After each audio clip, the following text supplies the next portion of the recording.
Oh, God. Hello and welcome to today's live panel discussion. With me today we have Virginia Jennings. Hi, Virginia. And also Stacey Keith. Hi. It's Virginia. Howdy, howdy. And Stacey. Hi. Okay. Now, in today's live panel discussion, this is for promo day. If you're not already registered, then hop over now to www.promoday.net and click register now, which you'll find at the very top of your screen. Registration will remain open for the whole day, so any of you latecomers can still join in to all the action that is happening over there. There's going to be loads of stuff going on all day, free webinars, other live panel discussions, all sorts of things happening all day long. You do not want to miss it, so go there now. But now, let's get back to us. Okay, today we're going to be talking about connecting with readers. Now, this is a very broad topic, but also one which is of high interest to all authors. And not only authors as well, because also avid readers and things, they also like to know how they can connect with their favourite authors. Now, my two guests today, let's start with Virginia. Virginia, if you can just give us a brief introduction about yourself so we know who we're talking to. And then we're going to have a little chat about offline events and connecting with people offline, because I know you have lots of experience in that. So, Virginia, tell us a bit about yourself. Okay, my name's, I go by VL Jennings, typically with my books. Publisher's choice, I don't know, they wanted to shorten the name, okay? I've written 2 science fiction novels. My second book is due to be re-released here shortly as soon as I finish going through their edits. I'm published through PDMI Publishing. I do all sorts of things besides writing, which can sometimes keep me pretty busy. I'm going to school right now for electronics engineering, so yeah, when I say busy, I mean busy. Very busy. But it's all good, it's all fun, and I love learning new things, and that's about where I'm at.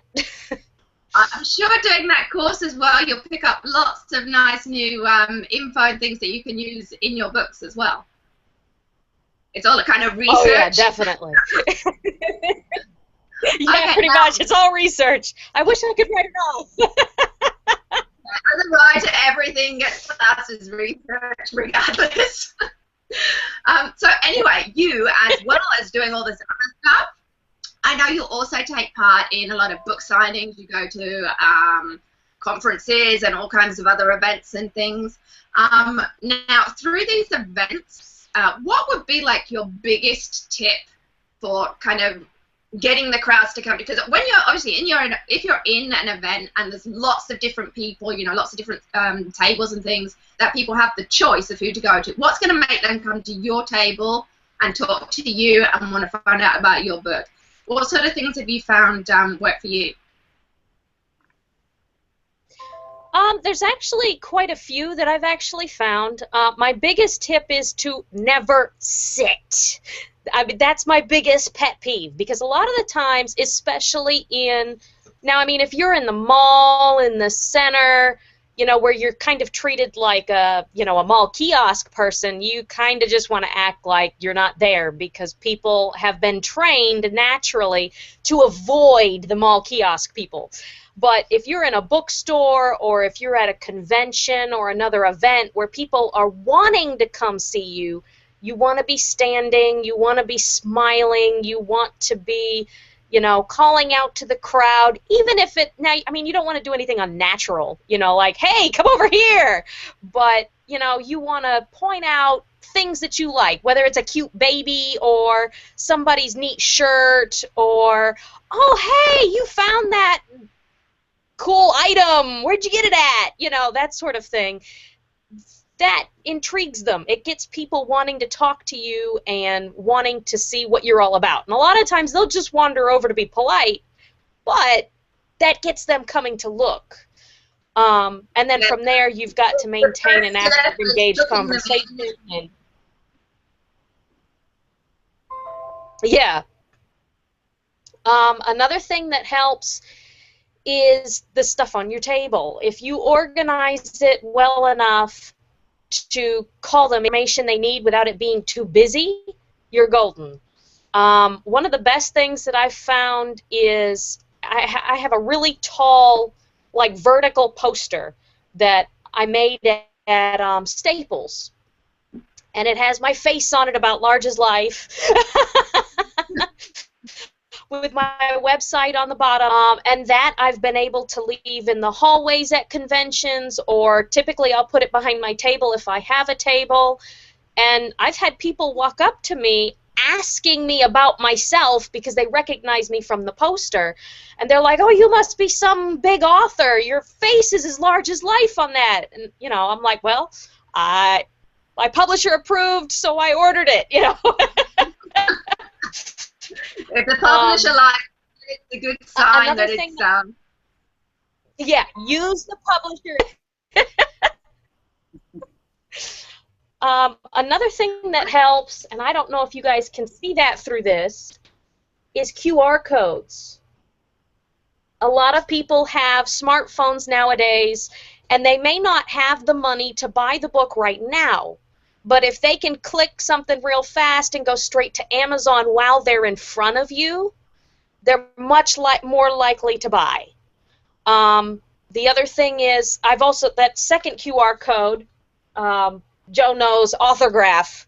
That second QR code takes readers to Authorgraph. I've had a lot of people that want to buy ebooks, but they're like, "Oh, but I want you to sign it too," and I'm like, "Hey, I've got a fix for that, Authorgraph," and they're like, "Wait, what? What's that?"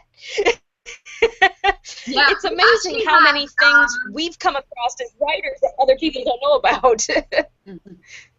Yeah, I actually had Evan Jacobs, who is the creator of Authorgraph. He actually gave a webinar at Promo Day last year. Oh, yeah, I do that.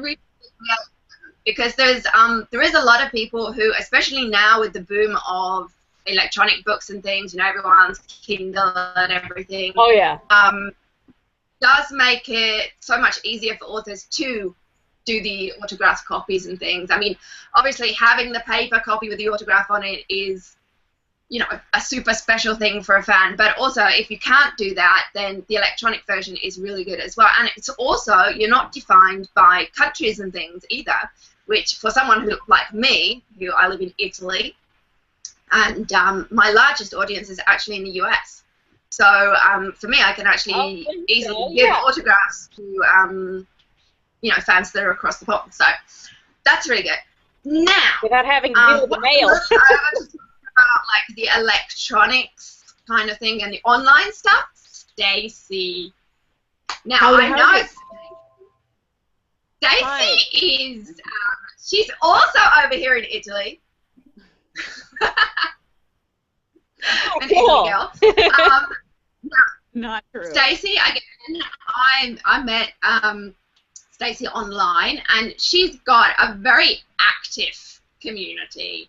Now I see on like Facebook and things, Stacey, you get a lot of comments and things on your posts, which is awesome, and it's something that all authors are like, they're after that, and it's so hard to get because it's easy to get a like or maybe even have someone share your post, but to actually get the interactions in the comments, that's like a real art form and one that you have mastered. So, Jedi of the comment.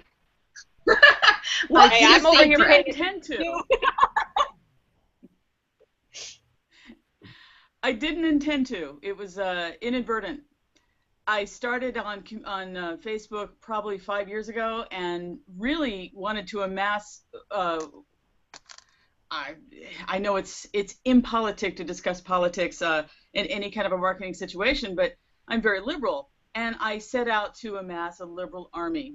And in doing, I soon realized that the vast majority of these people are incredibly brilliant and incredibly interactive and have a lot to say and are very passionate about the things that they believe in environmentally and in terms of activism.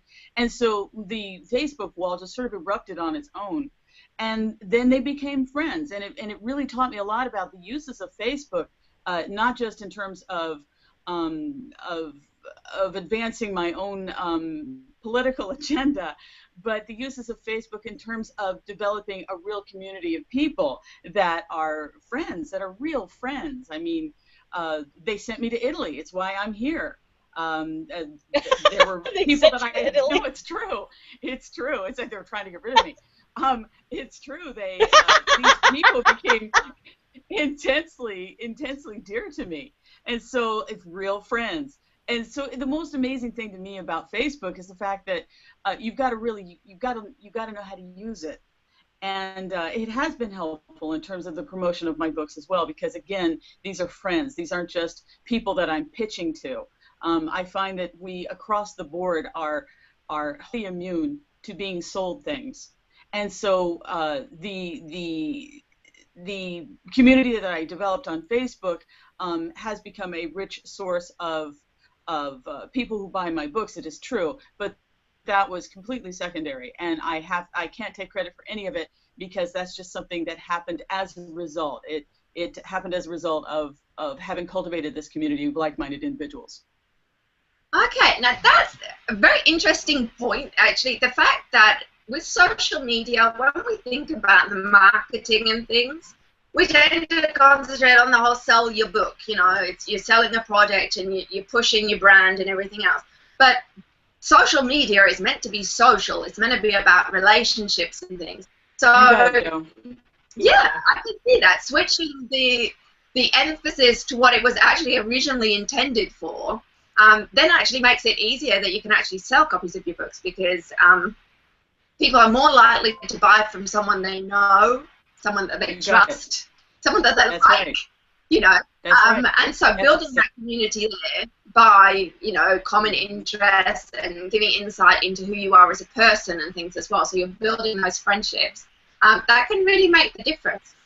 Now, one more question. Whilst you're doing this, I mean, how much then, when you are doing, I mean, because obviously every now and again you will discuss your books and stuff on your posts. It's not all just random stuff. So when you're doing that, I mean, do you use a lot of hashtags and, you know, the technical strategies for online marketing? I mean, do they still apply even when you're doing, you know, your whole building the community through general topic kind of stuff? That's a great question, and I will confess to being woefully ignorant of hashtags, and I find them slightly ridiculous when I use them. So, no, actually. That's actually really good news for authors watching, because any authors watching that have they're struggling with, you know, the whole concepts of social media and online marketing and things. That's actually really good news for them, because it just proves that you don't need to be completely up on all the technical, you know, how-to marketing stuff. Yeah. Oh, please. I'm telling you, there are going to be hundreds of people watching this video that are going to be going, yes! You know, when they discover this, because, you know, it's a big thing, because a lot of people as well are blocked when it comes to using social media and stuff. For connecting with their readers, because they don't know where to begin. They're blocked by all this technology, and they're like, oh, but I don't know how to do that, and everything. And then so they end up not doing anything. When actually what you're saying is that all they really need to do is talk to people like they're normal people, and, you know, just get to know them on a relationship level. And see if you can bring the level of the conversation past what you had for dinner, or who pisses you off on television, or, I mean, really, really see if you can get some traction on other people's walls as well. It's really important that you try to interact and try to get involved in a very genuine way, in a very sincere way with other people's lives, and take an interest in what they're doing. And believe me, you'll have a friend for life, especially, again, if you have the like-minded commonality of politics or gardening or whatever it may be. But just simply posting things over and over and over again about your books or about your life or about your this and that and the other, it's a no-go. It's a no-go. People are, you have to have something that engages them. You have to have something, you have a trigger.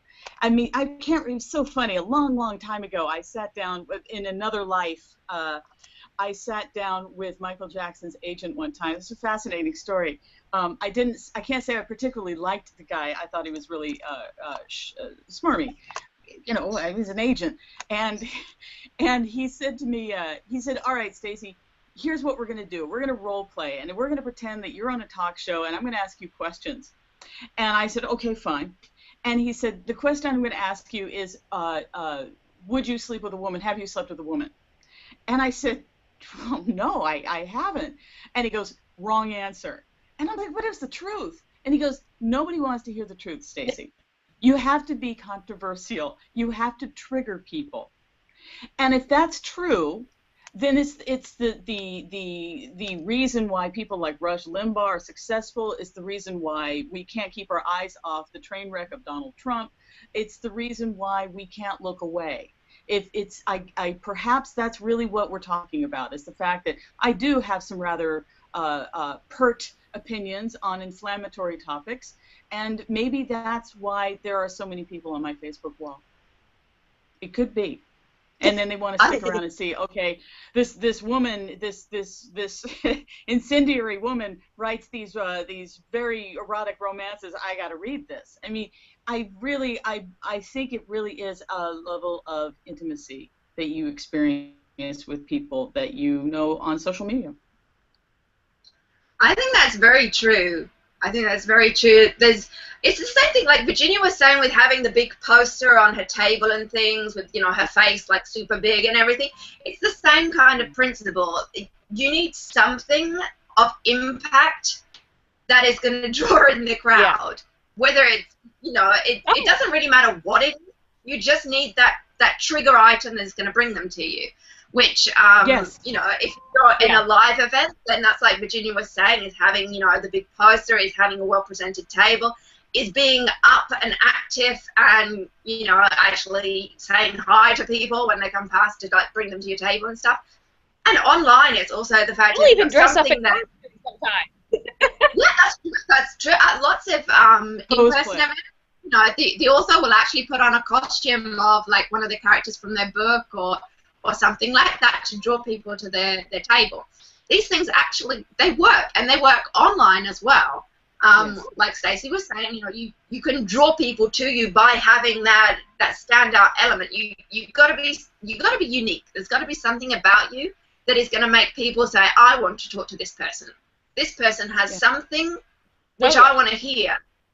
You know, whether that's in person or online, the same principle applies.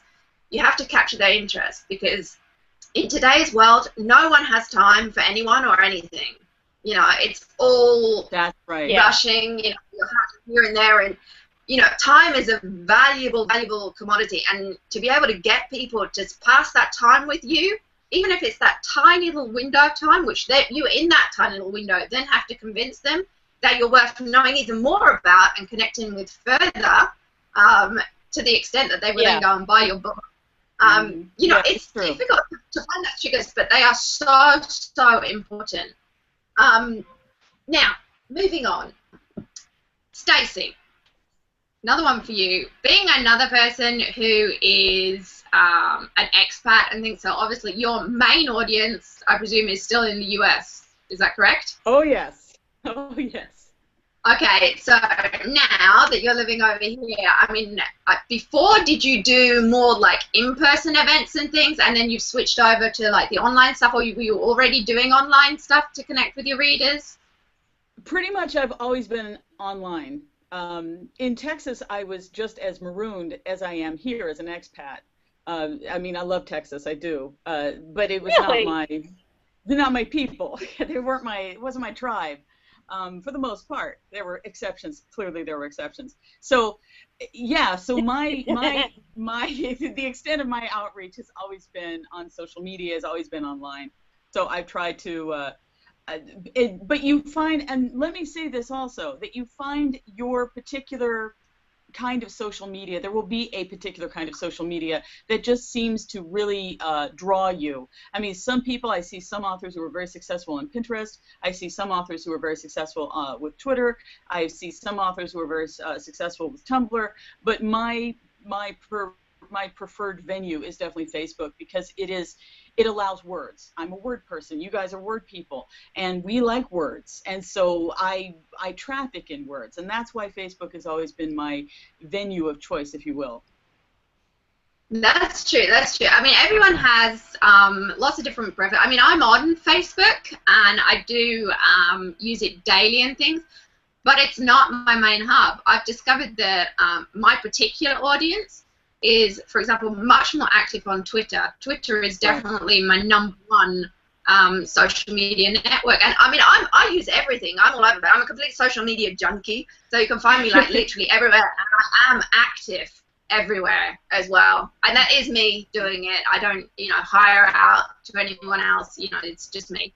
But I like the idea of you hiring out. I love that idea of you like having bonbons and relaxing, and maybe the kids. You can get your kids to do it. I like the idea in theory, because it would mean that I had more time to do all of the various different things that I do. Because I'm a writer, I'm an illustrator, I now design pre-made book covers and things as well. I'm also a blogger, because I've got the Writers and Authors blog. I do promo dad. I've got loads of things going on. So being able to hire out the whole social media thing would actually, be really handy as like a time thing. But I don't think that would be fair to the people who follow me. Because it's fine, you know, those automated kind of accounts, you don't have that personal insight and things behind it. It seems kind of like you're conning them in some way. You're not being honest with them. It's not a truthful relationship, because it's just someone who's sending out your blog posts or quotes or whatever it is on your behalf. And I think that's kind of like a cop-out. I mean, for me, I love social media. I love how it's evolving and all the different things. I like trying out the new sites and everything like that. I've recently, in the past couple of months, got really into Instagram. Instagram is amazing and has like a really active Instagram has a really active book reading community and things on there, and they are such nice people as well. It's a real pleasure to interact with them and things, and they automatically welcomed me into their little book family and stuff, and it's really fun doing it. I like learning about all the types of images and things that you can do on it. So that's a nice bit. So my two main sites right now would definitely be Twitter and Instagram, but I'm also elsewhere as well. I just put less emphasis on it. And I think that's something that all writers need to realize, is that, yes, having an online presence is super, super important right now, because, I mean, without one, your chances of success, regardless of whether you've never been published before or whether you've published 100 books, you need to have some kind of online presence. Absolutely. Which there are a lot of... they need to be able to find... The first thing you should have, of course, is your own website, but you should have at least one social media site where you are active, whether it's Facebook, Twitter, Instagram, wherever it is, but you should have a go-to point for your fans so that they can connect with you. I think that's very important, but it's also very important that you do pick the one that you feel most comfortable with, and obviously where your audience is as well. Right. So, would you guys agree with that? Oh, yeah. Okay, Virginia. My audience is primarily on Twitter, and I'm not used to that, so I'm having to learn Twitter. Because you're right. The younger, you got to get into your hashtags. But there is a whole etiquette behind hashtags, though, because a lot of people, they tend to have this thing. They do it on Instagram and things as well. It's just like hashtag. Like in your sentence, so it doesn't even seem like a sentence. It's much better to pick a few like select hashtags, which are going to get you to your right audience. Oh yeah.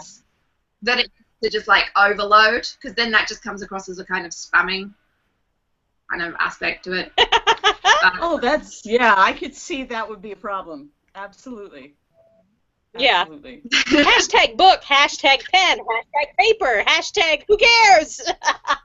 Oh God, No, it I just actually drives me remember nuts. seeing on YouTube once. It was a film done by Justin Timberlake and Jimmy Fallon, and they did this little skit where it was like everything was hashtag, hashtag, hashtag, and it was so funny because there are so many people that do that. You know, hashtag. I did a hashtag. You know, and they don't get it. So I think a lot I of can't people, do it. the I main just thing that's can't coming do it. out of I this can't chat do right it. now is the fact that when you're doing your marketing and you want to be connecting with your readers, the main thing is, to a certain extent, you have to forget that you are marketing. You have to forget that you're branding to a certain extent and just Right. connect with the people. And, you know, Yes. be social Yes. and, you know, be first a person and then, you know, the author and the brand and everything else that you're pushing and everything. But the being a person That's it, first, exactly. that's the most important thing. Whether And that's the online or fastest offline. way to lose me as a follower is to post nothing but book stuff. If you post other things in your Twitter, you know, I'm more likely to stay. But if I go to your Twitter page and all it is buy my book, buy my book, buy my book, buy my book, Right. I you're going to bore your audience with that. Yeah. I unfollow those people, and as I said, whether it's on Twitter or on Facebook or anywhere else, if it's That's just right. like a billboard spamming out buy my book, then I think that just turns anyone off. yeah. It's okay to occasionally Nobody do it wants to be sold if you're things. putting Nobody out lots of other wants to be interesting marketed to. content. Yeah. Exactly. You know, they don't want, you know, just like it's annoying when someone turns up on your doorstep doing cold calling on you, oh, buy this fantastic offer and everything, and you're like, oh my God, just go away, Especially if and they you don't have even want to short open the door. sleeves, a tie, and a Bible. That's annoying. Yeah, And it works for online events too. And not Yeah. online. You know, I'm in the sorry, I'm it not works into. for real life events too. Yeah, it's true. Yeah, that's the thing. I mean, If these you're things, they're all if you're online. trying to sell to somebody in a real life event, you're like, buy my book at your table, they're more likely to walk in the other direction. But if you completely ignore the fact that your books are on the table and you're just like, hey, how are you? It's nice to see you. Are you enjoying the event? Or, you know, that Yes, sort of try thing. Or, to have hey, a where'd you get that ice conversation. cream? I'm really looking forward to some ice cream. They tend to stick around your table more and talk to you because at the end of the day, you're selling you. They've never seen your book before. They've never heard about your book before. You're selling you. They want to get to know you, and then if they're really intrigued by you, then they might pick up your book just because they want to carry you with them. Because at the end of the day, you wrote you into the book without even realizing it. Oh, it's so true. It's so true. Yeah, I agree with that. Definitely. Absolutely. But you're right. Nobody wants to be Definitely. marketed to. I've Nobody had wants more to be people sold come anything. up to me and say, oh, you've got such a happy, bubbly personality. Whereas, you know, a lot of the other vendors, or authors, rather, are just standing there like sticks going, here's my books. Here's my books. They don't get as much conversation. Yeah. Well, and authors same things are. online. Same things Yeah, you online. have to admit. It's like, you know, sharing your Amazon link or whatever continuously with a buy my book on it. No one wants to know about that. It's of no value to them. You know, you've got to have that hook that is going to pull people in and keep them there as well, because it's not just initial conversation. Yeah. We offer Stacey? two things as authors. There are two things that we authors offer the reading public. One is information, and the other is entertainment. And so it's not very entertaining, as Virginia says. It's not very entertaining to stand by your table and say, buy my book. But, you know, authors, for the most part, are kind of a disagreeable, taciturn lot. I mean, let's face it, we're authors for a reason. We like to hermit out, and we like to create our own worlds, and then we like to write those worlds down. So I think the social aspects, the social elements, especially face-to-face, are hard. Yes, exactly. We want to hide. We're introverts. That's right. And so I think it's just, there should be like at least some kind of a primer or a class or some kind of outreach to authors saying, you know, let's get the stick out of your butt and let's start talking to people and acting like a human being instead of a prima donna. It's a thought. Definitely, definitely. I think we all agree here with that sentiment. Definitely. Yes. You, as an author, your brand is you. So you need to be able to sell you as a person before you can sell anything else that you've done. Yeah. Definitely. Well, that's it. I can't believe how quickly time has just flown by in this chat. It's been great chatting with you both. I know you both are going to be popping by the forums later on as well to check and answer if anyone's posted any other questions and things there as well. Like I said, if you're not already registered, then you can go now to www.promoday.net and click the register now button. Registration will stay open all day long, so if you are a late comer, you can still hop on in there and get involved in all of the action and things going on. There's going to be loads more other live chats and things. There's stuff going on Twitter, there's stuff going on Facebook, there's stuff going on all over the place, and it's going to be loads and loads of fun. So before we go, thank you again very much to Virginia and Stacey as well. Virginia, can you just remind us what your website address is? Thank you for having us. Your website address so that people can connect with you after the chat. My website is virginialorrijennings.com. Lori is spelled Lori. I'd be happy to meet with anybody. I've got, it's probably easier to find me on Facebook since my website URL is so long. Facebook, Twitter, Instagram, I'm just VL Jennings, so. Okay, awesome. And you, Stacey, because you also write by, you've got pen names and things as well. I do. Do you have like a main hub where all of the links are on there for your different stuff, or? I need that, don't I? That's a thought. That's definitely a thought. I have my aliases. I have two websites, one of which goes to a book I wrote of narrative nonfiction about my other life, the other life that I left behind, thank heavens, and that's strippeddownthebook.com. And then for the romance that I write a lot of contemporary and erotic romance. That would be Angelica Helsing, HELSING.com. Okay. That's where all the naughty stuff is. Excellent. Okay, well, thank you very much for joining in, and this has been loads of fun. I love both of you girls. I've known you both for a while now, and it's always nice having you. And we will hopefully have the chance to chat again soon. So thanks again to everyone who's tuned in today. Again, if you go over to the forums, then you can find all three of us over there later on in the day as well. So if you want to leave a comment, or if you have any extra questions for myself, for Stacey, or for Virginia, then leave those there. And at some point during the day, we will get back to you. So thanks for watching, and I'll see you at the next chat. Bye. Bye. Bye.